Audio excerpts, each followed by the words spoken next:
I want to take you back to my editorial at the top of the hour. We call it My Take. President Trump reveals his tax reform plan. Democrats continue to block and stop everything. That's their strategy.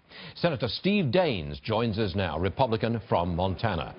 Mr. Senator, what's emerged on this program today is that for the economy, the best tax cut is that 15% top rate on small businesses.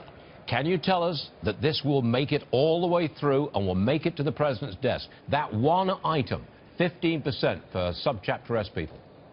I couldn't agree more. This is the key to American job creation. You know, Stuart, I grew up as the son of small business owners. You learn your politics about life around the kitchen table. My dad was a contractor. I spent 28 years in the private sector before I came to Capitol Hill.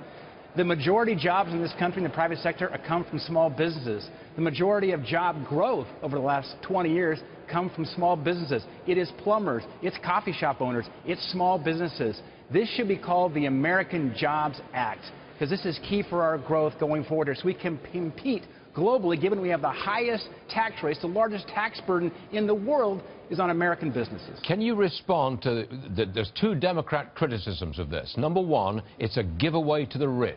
Will you respond to that first? It's flat out wrong. If we want to create jobs in this country, good high-paying jobs, it's about taking the burden off small businesses. That is where the majority of the jobs are.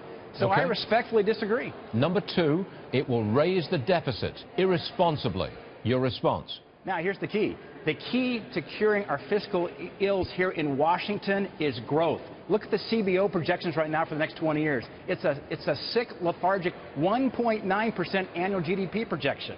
Take that to 3%, we're talking about trillions of dollars of increased revenues to Washington, D.C. And when you're in business, you know that volume cures a lot of the challenges in your business.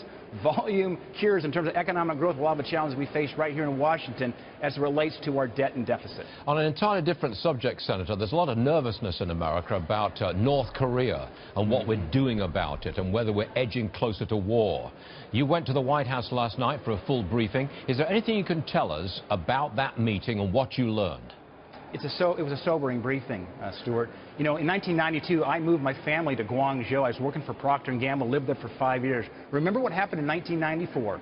Then President Clinton signed a nuclear non-proliferation agreement with Kim Jong-un's grandpa. Well, 23 years later, where are we at? The North Koreans are not far away from having a ballistic missile with a nuclear warhead on it that can strike the continental United States. We cannot let that happen. And let me tell you, I was so proud of Trump's team yesterday. The president was there, Vice President Pence, of course, we had Secretary Tillerson, Secretary Mattis. We had General Dunford there, Chairman of the Joint Chiefs, as well as Director Coates from the CIA. I'll tell you, I was proud. These are very, very thoughtful leaders with firm resolve that nobody wants a war. Let me jump in for a second. Did those high officials lay down the law and say North Korea will not be allowed to launch a missile with a nuke on top of it?